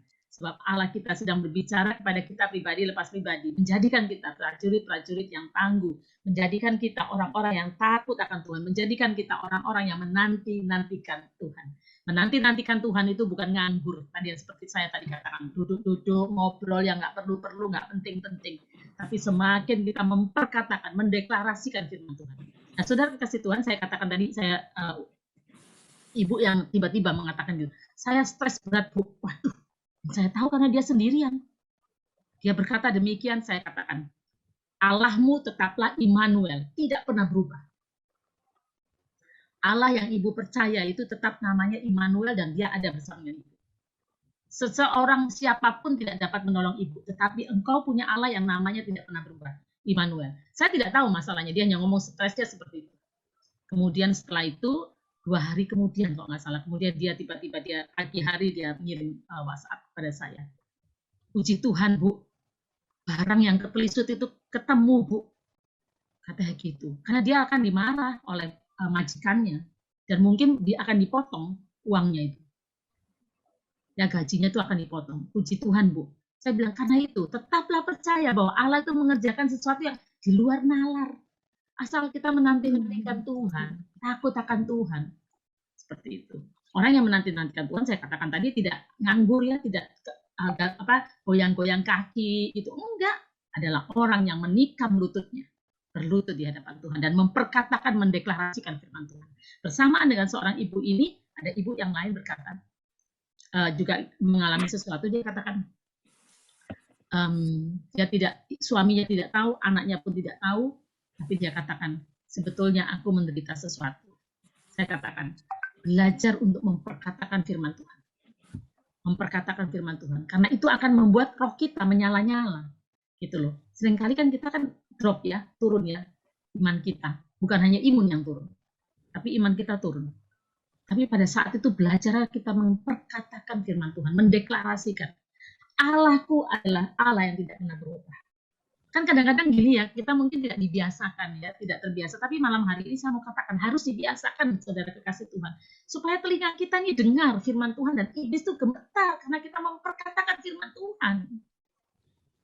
Gitu. Baca Alkitab, iya baca Alkitab terus kemudian diapakan oleh ayat Alkitabnya, deklarasikan, keluarkan dari mulut, katakan bahwa engkau Allah yang tidak pernah berubah dulu, sekarang dan sampai selama-lamanya. Gitu Bapak Ibu Saudara kekasih Tuhan. Aku hidup ini oleh karena kekuatan Allah. Berkatakan, karena kadang-kadang kita nih ngomong diam-diam. Tidak bersuara. Ada kalanya perlu supaya telinga kita juga mendengar dan iman kita bertumbuh daripadanya. Iman tumbuh dari pendengaran akan firman Tuhan. Perkatakanlah setiap firman Tuhan yang kita hafal, perkatakan itu. Engkaulah tembok berapiku. Engkaulah tiang awan, tiang apiku. Tidak pernah salah engkau berdiri di depan, di belakang, sekitarku, melindungi aku, melingkupi aku. Kubu pertahananku. Apa yang saudara ketahui, kenal tentang Yesus Tuhan? Perkatakan. Iman kita akan bertumbuh dan kita menjadi kuat, tidak lelah. Seperti Raja Wali. Tidak akan lelah. Berlari tapi tidak akan lesu. Jadilah orang yang takut akan Tuhan, orang yang menanti-nantikan Tuhan. Tuhan memberkati. Makasih Chris. Oke. Ya. Pak Ari mau sekarang atau masih nunggu lagi? Kalau mau nunggu saya masih ada satu apa nih lagi? Oh, Pak Ari nanti yang terakhir aja yang singkat. Ya. Nah, ini aja nambah yang Mazmur 128 nanti kan tambah Ibu Pinsa ini. Saya cuma ingin menambah yang ayat 1 itu. Berbahagialah setiap orang yang takut akan Tuhan. Ada kalimat yang hidup menurut jalan yang ditunjukkannya. Nah, itu hidup menurut jalan yang ditunjukkannya. Nah, jadi ada orang yang takut itu ada tindakan nyata dalam kehidupannya, bagaimana dia menjalani hidup sesuai dengan apa yang Tuhan tunjukkan dalam kehidupannya. Bagaimana Tuhan menunjukkan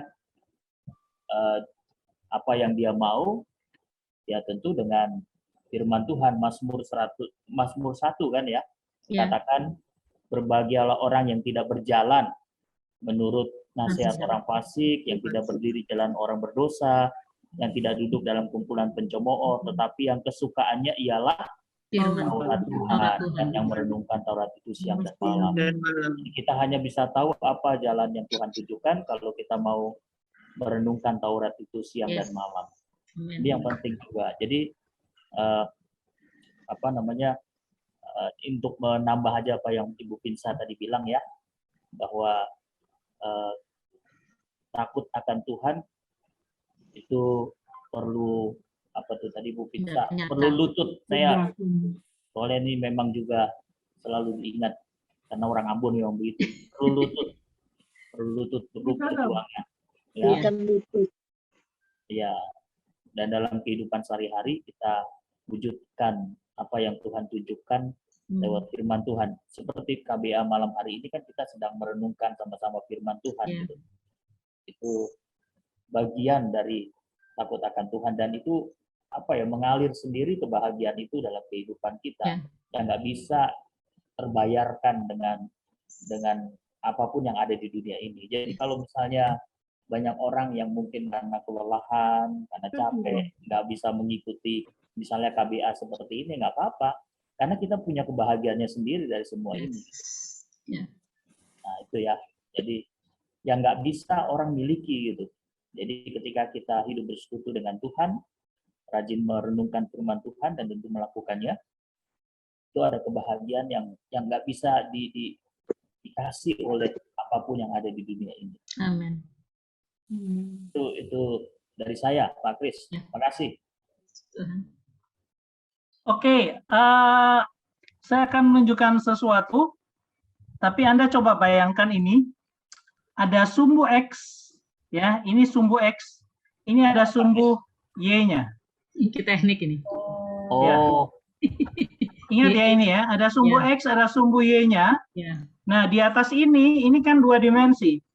Ada yang ketiga yaitu sumbu atasnya. Jadi, kayak 3 sudut ya, sumbu X, sumbu Y, kemudian di atasnya ini ada ke atas. Satu ke sini, satu ke sini, satu ini ke atas. Oke ya, bisa bayangin ya? Iya. Saya coba spotlight dulu. Nah, ini dasar untuk kita. Jadi gini, ada sumbu X, misalnya ini X misalnya, ini ada sumbu Y. Ya. Nah, ya kayak gini. Terus untuk bagian ke atasnya, ini ada sumbu. Jadi kan jadi ruang. Iya. Iya ya. Oke. Saya hanya ingin menunjukkan sesuatu ya sebelum saya melanjutkannya. Oke, coba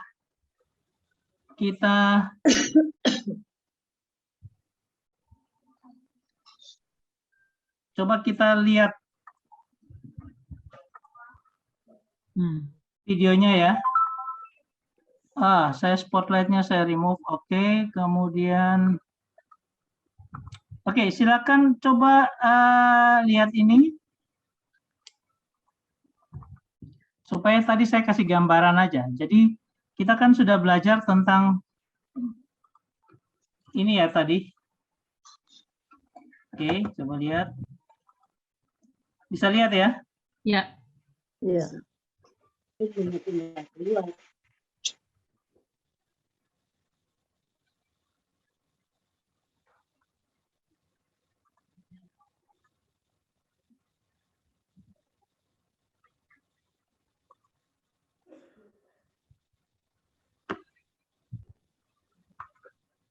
Oke, coba kita lihat ini aja dulu. Kok saya nggak bisa, sebentar, saya kok nggak bisa.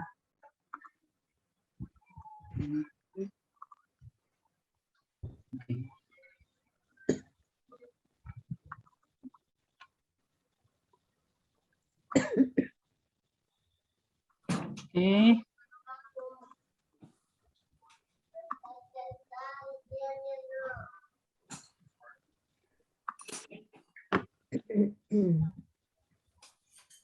Apa ya, kok nggak bisa slideshow? Share apa, Chris? Nggak bisa slide. Oh, sudah. Oke, sudah ya. Sudah. Sudah ya. Oke, Ya. ini tadi kan kita sudah belajar tentang ini. Iya. Ya. Oh, sorry. Ini saya coba ulangi lagi. Jadi yang pertama dasarnya ini adalah yang takut akan Tuhan, yang hidup Menurut jalannya. hidupnya menurut jalannya. Jadi ada 3 sumbu nanti saya akan buat dari hal ini. Nah, maka dia akan ada 3 hal. Pertama, usaha, kerjaan dan usaha. Kedua, dalam keluarga. Kemudian dalam sebagai warrior, dia diberkati sebagai pribadi. Diberkati sebagai pribadi. Dalam keluarga adalah istri dan anak-anak. Ya. Kemudian ayat 5 diberkati untuk melihat shalom. Ya, oke. Ya, ayat 6 pemenang dan sebagainya. Ini orang yang luar biasa lah. Ya, dimensi rohani yang berdampak pada dimensi jasmani. Ya, ada hal-hal rohani yang nanti Tuhan akan bawa itu berdampak pada berkat Tuhan secara jasmani. Ya, orang yang selalu bertekuk lutut di hadapan Tuhan, apakah dia tidak akan mendapat upah di mana Tuhan akan memberkati dia dalam dimensi jasmani. Tapi nanti kalau dia mendapat itu pun juga bukan karena dia menyorot akan dimensi jasmaninya, tapi dia melihat dimensi rohaninya jauh lebih kuat dibandingkan hanya sekedar dimensi jasmaninya. Itu bersyukur seperti itu. Oke ya. Nah, ini 3 sudut.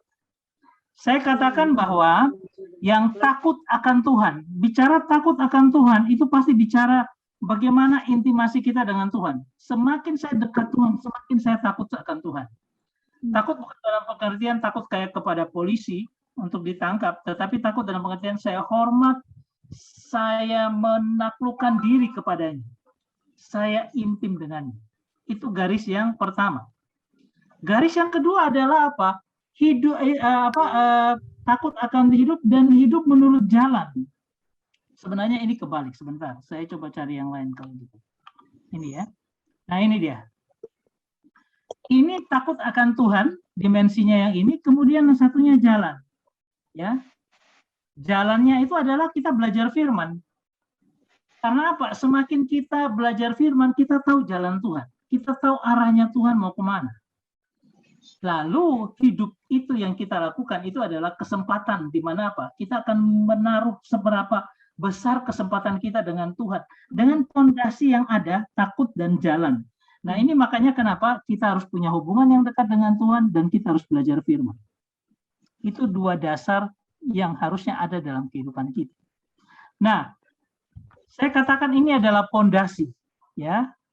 Fondasi. Untuk apa? Bangunan di atasnya yang kita akan letakkan. Coba kita lihat ya. Ini kita mulai letakkan rakit-rakitnya. Oke. Sebesar inikah intim dengan Tuhan makin kuat, kemudian kita apa? Semakin belajar dengan Tuhan. Nah, semua tergantung dari 2 ini. Ya, dimensi dasarnya, pondasinya seperti ini. Nah, kemudian, oke, Tuhan bilang berbahagialah orang yang takut akan Tuhan, yang hidup menurut jalan yang ditunjukkannya. Ini dasarnya dulu. Pondasinya ini. Nah, baru setelah itu kita bicara tentang orang-orang yang menantikan Tuhan, yang tadi Kak Vinsa ngomongkan, mereka seumpama Raja Wali yang naik terbang dengan kekuatan, tidak menjadi lesu, berjalan tidak menjadi lelah. Ini harusnya nanti akan masuk dalam kehidupan ini, dalam dasar ini. Orang yang menantikan Tuhan, terus dia bangun hidupnya dalam Tuhan, menantikan Tuhan, di dalam dasar intim dan jalan yang ditunjukkan Tuhan, dia akan membangun hidupnya di hadapan Tuhan. Hidupnya seperti apa? Coba lihat ya. Hidupnya seperti ini. Sorry, kok salah tekan. Nah, kalau dia makin hari makin takut akan Tuhan, dan hidup menurut jalan Tuhan, makin hari makin belajar firman, makin hari makin intim dengan Tuhan, dia bangun dasarnya yang besar seperti ini, lalu hidupnya dia angkat di hadapan Tuhan itu dengan dasar ini, dia mempunyai nilai atau titik yang longitudinal ini. Artinya apa? Jalannya dengan Tuhan, intimasinya dengan Tuhan, kemudian apa? Hidupnya dengan Tuhan seperti apa? Itu adalah menggunakan setiap kesempatan untuk mendapatkan bagaimana kita bertumbuh di dalam Tuhan. Ini masih begini ya, kan masih kecil kan kotaknya. Coba dia bangun lagi terus, ya ini posisinya di sini, dia bangun lagi terus, hidupnya dia pakai untuk melayani Tuhan, sampai penuh seluruh jalan dan intimasi dengan Tuhan. Nilai yang dia dapat apa? Nilai yang dapat ini. Volumenya apa? Semakin besar. Bangunan rohaninya makin hari makin besar. Ya. Nah, ini mau katakan bahwa ada dua hal. Satu, membangun pondasi yang kuat. Yang satu ke atasnya, yaitu membangun manusia rohani dalam hidup yang terus berkenan kepada Tuhan. Ya. Sehingga di bawah itu pondasi, di atasnya kita mulai bangun dengan berhasil dalam kerja karena tangan Tuhan. Kita bangun lagi berhasil dalam keluarga, anak dan istri yang luar biasa. Kemudian dia lagi diberkati sebagai warrior dan menjadi pahlawan yang luar biasa. Ya, menyaksikan kebaikan Tuhan. Ini orang yang terus dibangun dalam hidupnya dengan dasar yang ada. Nah, akhirnya menyaksikan damai sejahtera yang sempurna, completeness, dan menjadi pemenang. Tapi semuanya dibangun melalui apa? Orang-orang yang menantikan Tuhan mendapat kekuatan baru, dan dia terus akan membangun hidupnya makin hari makin luar biasa di hadapan Tuhan. Ya. Yes. Oke. Nah, sekarang kita melihat Roma 12 ayat 1 sampai 2. Ya, kalau dibilang begini, karena itu berarti apa? Ada satu konsekuensi dari pernyataan sebelumnya. Roma 11 dan sebelumnya ada apa dikatakan oleh Paulus tentang banyak hal dari Roma pasal 1 sampai dengan pasal 11, sampai akhirnya dalam Roma 12 dikatakan seperti sebuah kesimpulan. Karena itu, ya, dari konsekuensi sebelumnya. Coba kita buka Roma. Coba kita lihat perikop-perikopnya Roma. Nah, Roma pasal 11 saja. Pasal 8 aja. Hidup oleh roh. Kemudian pilihan atas Israel. Keselamatan bangsa lain. Kemudian ada bicara ketidakpercayaan Ismail. Atau ada bicara tentang kebenaran karena iman. Ya. Nah, akhirnya bicara tentang penyelamatan Israel. Lalu dia katakan, karena itu, ya, dikatakan saudara-saudara. Artinya Rasul Paulus ini mau ngomong, engkau itu saudaraku, aku dekat sekali dengan engkau, makanya aku bicara ini. Karena apa? Dia sudah menganggap jemaat itu adalah saudaranya, sehingga dia ngomong apa adanya. Dia ngomong terus terang kepada jemaat itu. Ya, ini Paulus ngomong seperti itu. Ya, lalu dikatakan kemurahan, demi kemurahan Allah, Karena Paulus tahu bahwa compassion yang kuat itu karena apa? Kemurahan Tuhan itu ada dalam hidupnya.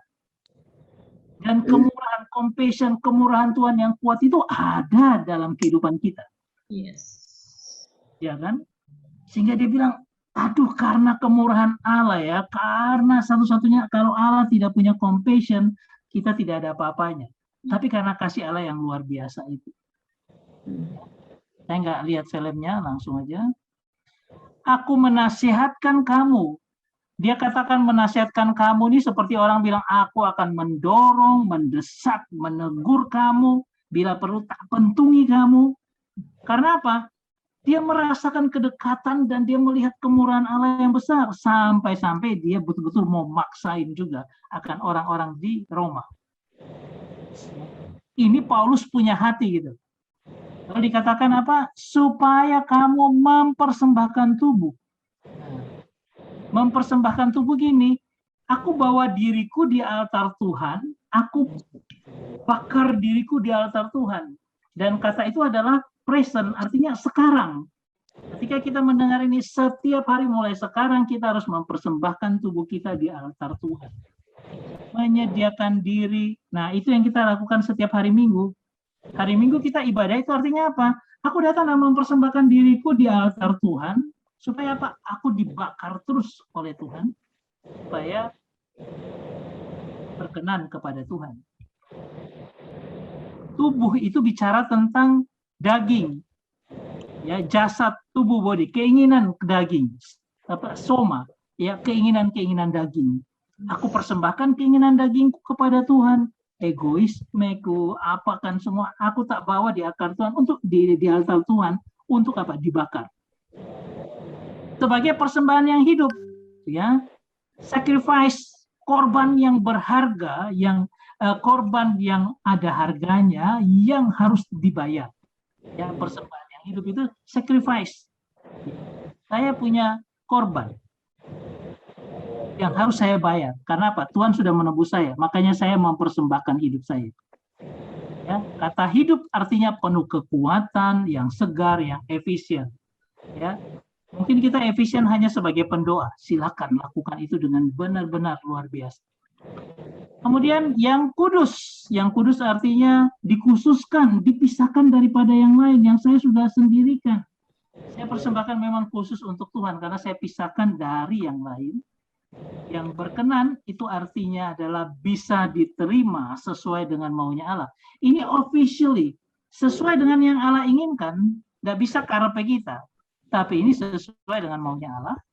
Kemudian ibadahmu yang sejati, artinya apa? Pelayanan, persembahan yang sesuai hukum Lewi. Officially. Service yang sesuai dengan hukum Lewi. Yaitu apa? Mempersembahkan sebagai apa? Ibadah persembahan di hadapan Tuhan. Sesuai dengan apa yang Tuhan inginkan, apa yang sudah Tuhan masukkan dalam hukum-hukum yang dia sudah berikan. Sejati ada karena apa? Yang standar yang Allah tetapkan, ya. Nah, kemudian yang lain dulu, saya enggak masing-masing saya enggak jelaskan satu persatu. Ya. Yang sempurna itu lengkap, utuh, sudah semuanya selesai. Lalu kita lihat Roma 1 ayat 12. Saya gambarkan seperti ini. Ini seperti sebuah inti yang mana ada pemisahannya di tengah-tengahnya. Kristus menjadi dasar semuanya, yaitu apa? Pertama kita harus mempersembahkan tubuh kita. Ini persembahan tubuh ini apa? Itu sesuatu yang action yang kita lakukan di atas. Tetapi di bawahnya sebenarnya ada bicara tentang bagaimana kita membedakan roh. Karena dikatakan di dalam Roma 12 itu disebut, ya, ayat 2, janganlah kamu menjadi serupa dengan dunia ini, tetapi berubahlah oleh pembaharuan budimu, sehingga kamu dapat apa? Sehingga apa? Dapat Bedakan. berkenan kepada Allah. Kamu dapat membedakan, ya, istilahnya membedakan mana kehendak Allah, mana yang baik, ya, mana kehendak Allah. Nah, itu ada sebuah dasar yang harusnya kita tanamkan, ya. Nah, ini saya lebih perbesar, di atas itu adalah persembahan hidup yang kudus dan yang berkenan kepada Allah. Itu mempersembahkan hidup kita.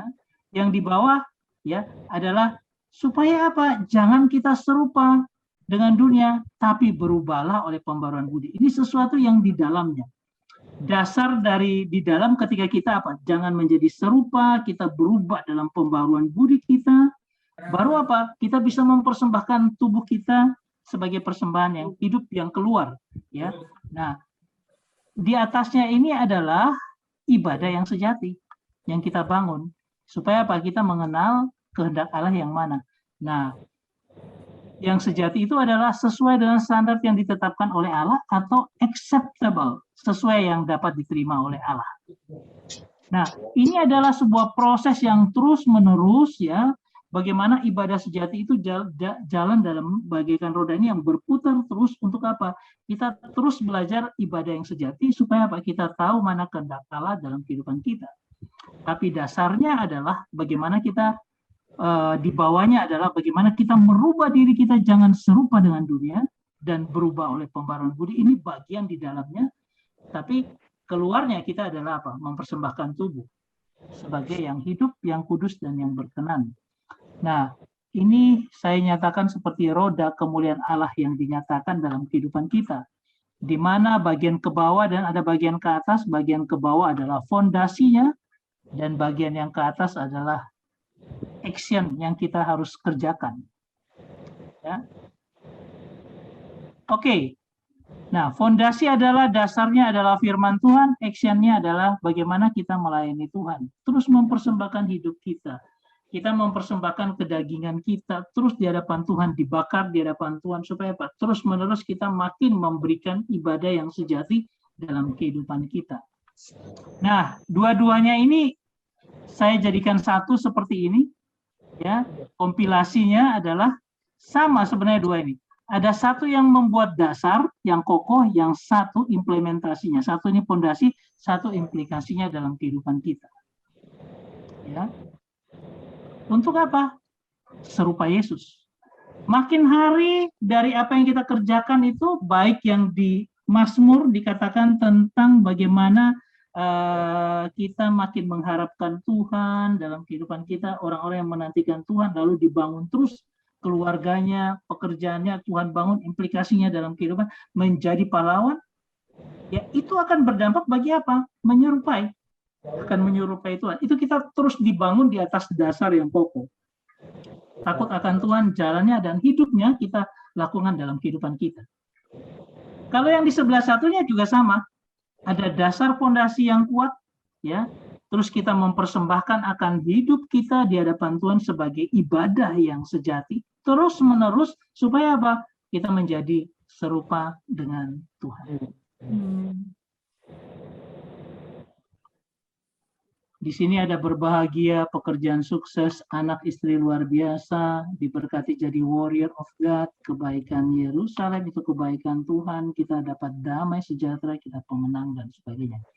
Ya, semua harus dibangun di atas takut akan Tuhan dan juga mengikuti jalan yang Tuhan tunjukkan. Ini artinya belajar firman itu jadi penting untuk membangun fondasi untuk bangun di atasnya. Kalau belajar firman-Nya kita kurang kuat, bagaimana kita bisa bangun sebuah fondasi yang bisa menopang bangunan di atasnya?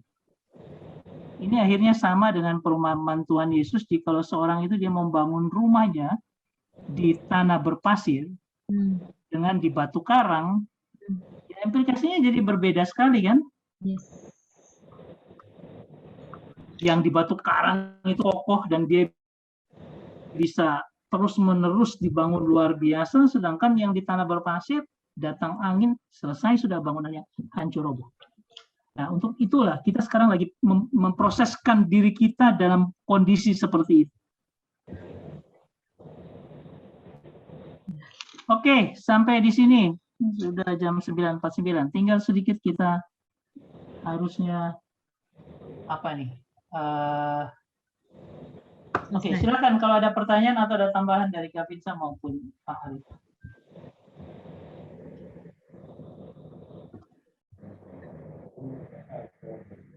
Ya, jadi berbahagialah kita yang ada di sini. Amin. Yang terus dibangun untuk menjadi semakin hari semakin luar biasa di dalam Tuhan.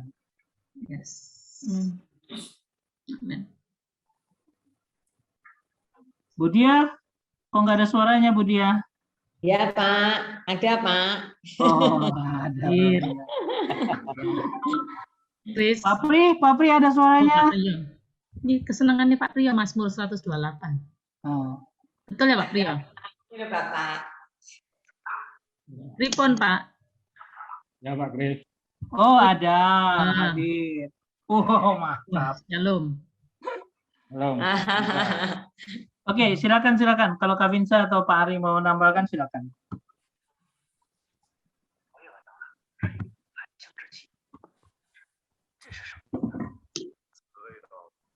Atau ada pertanyaan dari yang lain? Silakan. Pertanyaannya mungkin diresapi dulu. Bagaimana kita membangun seluruhnya di hadapan Tuhan dengan kuat dan luar biasa. Nanti besok minggu depan saya ulangi lagi yang tentang dia akan bertumbuh 30 kali lipat, 60 kali lipat, bahkan 100 kali lipat. Ya, itu pakai apa? Itu pakai jaringan seperti tadi itu. Kita baru bisa mengerti, loh kok bisa ya? 30 kali lipat kok persis ya? Bagaimana kita membangun jadi 60 kali lipat, bagaimana kita membangun sampai 100 kali lipat. Ya.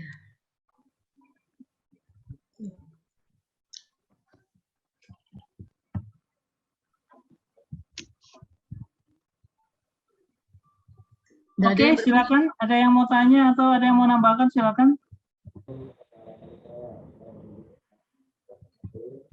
Kapasitasnya semakin diperbesar ya, Chris. Kapasitas diperbesar, itu dia. Sebenarnya kapasitas kita itu luar biasa besar. Anak Tuhan, anak raja, anak luar biasa itu kapasitas kita besar. Tergantung kita sebenarnya. Kalau kita mau makin intim dengan Tuhan, kita lagi kapasitas yang ini kita lagi perpanjang ini. Ya, kita lagi perpanjang ini. Kalau kita mau semakin belajar firman Tuhan, kita lagi membangun kapasitas ini. Tinggal bagaimana hidupnya kita tarik di hadapan Tuhan ke atas. Nah, ini akan membentuk sebuah volume yang luar biasa besar. Makin hari kotak kita makin besar.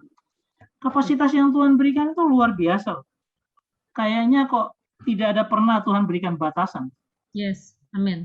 Ya, tidak terhingga. Tidak terhingga. Tapi bagaimana Tuhan kasih perumpamaan seperti ini? Kamu bisa dapat 30 kali lipat, 60 kali lipat, bahkan 100 kali lipat.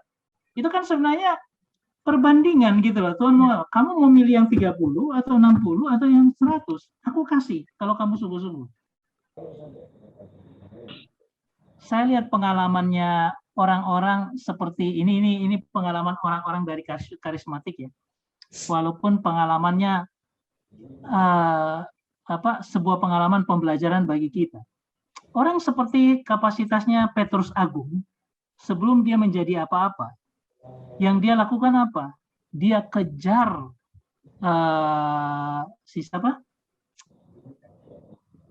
dia kejar khotbah, dia kejar ibadah KKR-nya siapa nih? Yang penyembuh itu? Benny Hinn. Dia ini belum apa-apa, dia baru bangun kecil. Tetapi dia bilang orang ini punya kapasitas, otoritas ya, aku mau belajar dari dia. Dia kejar loh orangnya itu. Ada khotbah di mana, ya lagi Benny Hinn lagi naik-naik daun luar biasa itu. Dia kejar. Artinya apa? Dia sedang memperbesar kapasitasnya. Ya. Sama seperti istilahnya anggur itu, tempat anggur apa namanya? Cawan. Kiblat kamu mau isi anggur itu tergantung mau besar seberapa kirbat itu kamu mau isi gitu. Yes. Jadi dia kejar, dia didoakan, dia minta apa saja. Ini kan model mereka karismatik, bukan model kita. Tapi dia kejar orang itu, dia dengar khotbahnya bagaimana, dia belajar bagaimana impartasi kemuliaan Tuhan, dia belajar dan dia bawa dengan betul-betul dibawa ke Indonesia dan dia praktekkan, jadi luar biasa. Petrus Agung. Ya. Kita tidak akan sama dengan dia modelnya. Nah, tapi paling tidak pembelajarannya adalah semakin kita merelakan diri kita untuk dibangun Tuhan luar biasa, ya akan semakin luar biasa kita. Amin.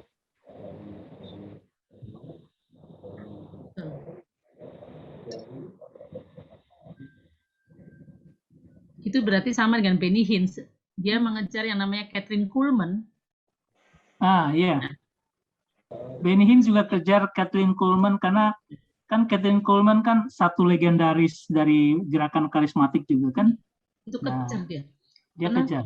Ya, karena Benny Hinn tuh aslinya adalah orang yang sangat amat gagap, nggak bisa ngomong. Sangat-sangat gagap. Gitu. Dan orang yang introvert ya, tertutup sekali. Takut dia bisa ngomong sama orang itu, nggak bisa dia. Tapi pada saat dia berjumpa dengan pribadi Yesus itu, Roh Allah bekerja dalam dirinya, dan seringkali karena dia keluarga Yahudi, ya sangat dilarang itu sama bapaknya, keluarganya keras, nggak boleh ikut ibadah-ibadah yang karismatik dan sebagainya seperti itu. Dia sembunyi-sembunyi. Bahkan di kamarnya dia pertama kali itu ya karena dia berjumpa dengan pribadi Yesus dan rohnya menyala-nyala, setiap ayat firman Tuhan yang dia tahu dia tulis dan dia tempelkan di tembok. Full kamarnya itu dengan firman Tuhan, dan dia belajar memperkatakan firman Tuhan yang dia tempel-tempel itu. Seperti itu. Nah, kemudian dia diam-diam dan kemudian rupanya Roh Kudus membentuk karakternya dia. Di mana ada Kathryn Kuhlman, dia datang. Seperti itu. Dia belajar. Artinya orang yang haus. Kan gitu. Nah, kemudian dengan sendirinya, tanpa dia sadari, ternyata gagapnya itu hilang. Perlahan-lahan hilang. Dan dia bisa bercakap-cakap dengan lancar tanpa gagap. Kemudian dia mulailah di bengkel. Mulai dia berbicara tentang apa yang dia alami, ya firman Tuhan yang dia alami, yang sudah menjadi daging, menjadi rema dalam hidupnya, dia perkatakan kepada temannya di bengkel. Mulainya dari bengkel. Seperti itu.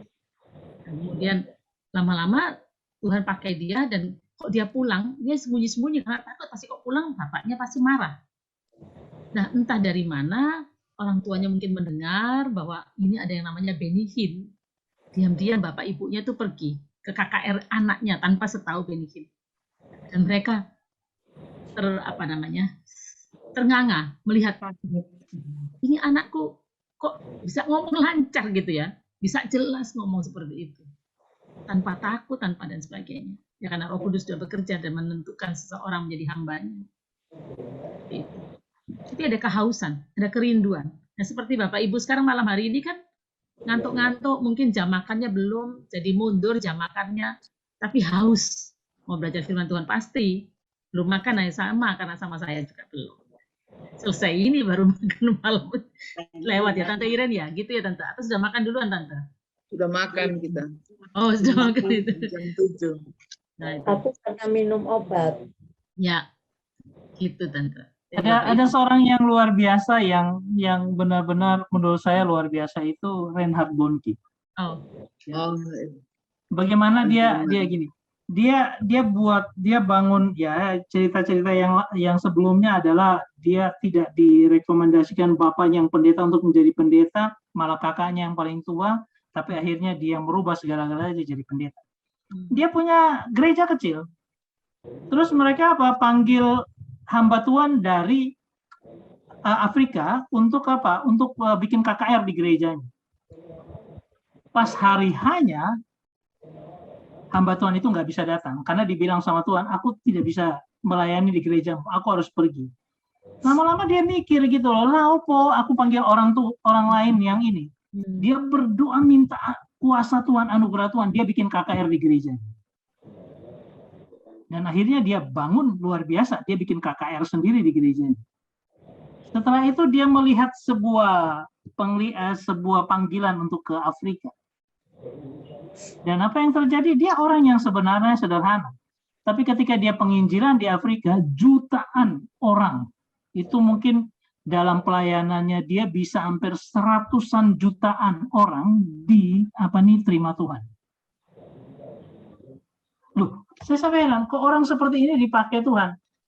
Kehidupan doanya luar biasa, kehidupan intimasinya dengan Tuhan dia bangun, kemudian belajar firman-Nya, dia tekun betul-betul untuk belajar akan firman, lalu hidupnya dia persembahkan naik ke atas. jadilah kotak yang luar biasa. Volume, kapasitas yang Tuhan berikan luar biasa. Nah, itu bisa jadi di depan kita. Rahasianya memang harus mempersembahkan tubuh kita sebagai persembahan yang hidup, kudus, dan berkenan pada Tuhan Allah. Ada 3 dia. Harus mempersembahkan tubuh, karena ini memang tidak bisa mempersembahkan uang, enggak. Mempersembahkan titel, enggak. Mempersembahkan kepandaian, no. Tapi Tuhan bilang mempersembahkan tubuh sebagai persembahan yang hidup, kudus, dan yang berkenan kepada Tuhan. Ini. Ya. Otomatis kalau mempersembahkan tubuh sebagai persembahan ini, kedagingan ini mati. Nah, untuk Tuhan, kata Tuhan, bangun, doa. Lagi doa, berlutut gitu. Aduh. Dan kayak itu. Oke, Pak Ari sudah siap-siap ini agak maju di depan gitu loh. Aduh, ayo. Sudah keroso rohnya sudah. Ya, mari. Kenapa? Kenapa Pak Kris? Ya, sudah maju-maju ke depan itu Pak Pendeta, makanya ada sesuatu yang mau disampaikan. Gitu loh. Oh, begitu kah? Ya, atau mungkin Bu Ineke, Ibu siapa? Bu Tina mungkin mau ngomong. Ya, yang pasti apa ya? Kalau saya apa tadi yang disampaikan Pak Kris ya, bagaimana dasar pondasi itu harus kuat, lalu kemudian kita membangun makin melebar dan makin ke atas. Ya, biarlah sama dengan kasih Kristus yang makin dalam, makin lebar, dan makin tinggi, makin luas. Ini begini ya, kalau saya merenungkan, bukan berarti bahwa kemudian kita ketika makin luas, makin tinggi, makin dalam pondasi, kita akan menjadi seperti kayak orang yang sudah sempurna, seperti malaikat. Melayang-layang. Seperti, maksudnya gini, kita tuh, kalau saya berani katakan begini, Paulus saja tidak pernah mengatakan bahwa dirinya sudah sempurna gitu ya. Tapi dia terus berproses. Tadi, apa kalau Pak Kris tadi gambarkan, kalau saya memahaminya, apa mungkin saya salah tangkap Pak Kris ya, itu yang roda itu. Proses, saya melihatnya itu seperti sebuah proses yang berjalan terus berputar. Jadi juga jangan pernah mengatakan bahwa karena kalau kita makin lebar, makin tinggi, makin kuat, berarti kita sudah hebat. Malah justru nanti kita jatuh pada poros yang lain gitu. Bagi saya yang namanya kesombongan rohani itu. Gitu. Jangan pongah. Tadi dibilang kayak cerita Benny Hinn. Benny Hinn punya kelemahan juga gitu loh. Iya. Di tengah kehebatan dia gitu. Ya, yang beberapa media mengutarakan tentang hal itu. Jadi siapapun orang yang saya tahu, semakin kita dekat dengan Tuhan, semakin kita memang makin kuat dalam iman, tapi juga makin dia rendah hati dan kemudian tahu bahwa semua karena Tuhan dan bukan karena dirinya. Nah, itu apa namanya? Kita bisa tambahan lah atau untuk melengkapi saja. Itu Pak Kris. Oke, makasih Pak Ari. Ya, jadi maksud dari membuat volume itu semakin besar bukan membuat kita makin sombong, tetapi malah membuat kita makin percaya deh. Semakin intim dengan Tuhan, kita makin ditundukkan dengan Tuhan kok. Ya, makin hari makin ditundukkan Tuhan. Seperti filsafat Jawa padi ya, makin berisi itu makin merunduk. Ya. Ya. Jadi, proses Tuhan itu kan gitu, menaklukkan kita supaya kita bertekuk lutut di hadapan Tuhan, bukan membuat diri kita makin besar. Nah, tapi kan Tuhan makin besar, kita makin kecil malah. Prosesnya kan seperti itu. Sampai sempurna ketika kita di hadapan Tuhan dan sebagainya, itu suatu proses penundukan hati yang terus-menerus. Oke. Oke, sudah. Ada lagi yang lain? Ada pertanyaan? Jangan sampai nggak bisa tidur. Sudah ya? Ya. Oke. Kita minta yang berdoa nih, Bu Wis ini sudah lama meninggalkan PA, jadi harus suruh berdoa dulu deh. Ada yang perlu didoakan?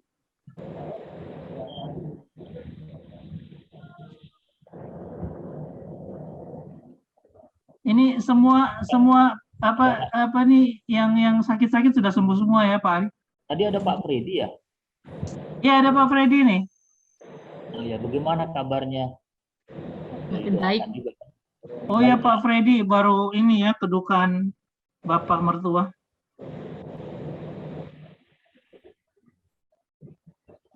Tolong didoakan. Tolong didoakan Ayah Freddy.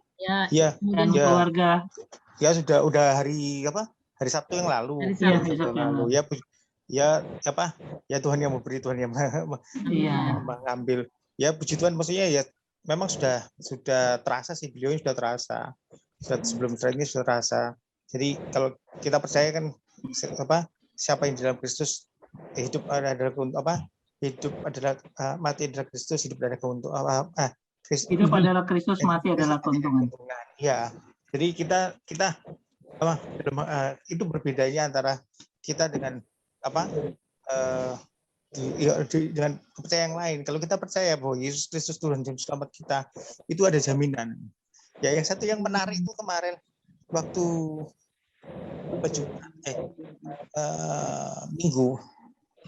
minggu pagi ya, waktu sebelum dimakamkan, itu pengumuman di masjid itu kan biasanya kalau di Pepelegi kan diumumkan kan, diumumkan itu innalillahi wa inna ilaihi raji'un. Ini enggak, berita duka, telah dimuliakan Bapak di surga, Bapak Erwargo gitu sampai di masjidnya di masjidnya Pepelegi. Jadi masjid Pepelegi. Jadi dan banyak yang datang juga ngeliatin Bapak, ya berapa lagi kan Bapak itu katanya suka nuturi orang, suka doain orang gitu. Kan Bapak juga dulu majelis di GKJ Waru.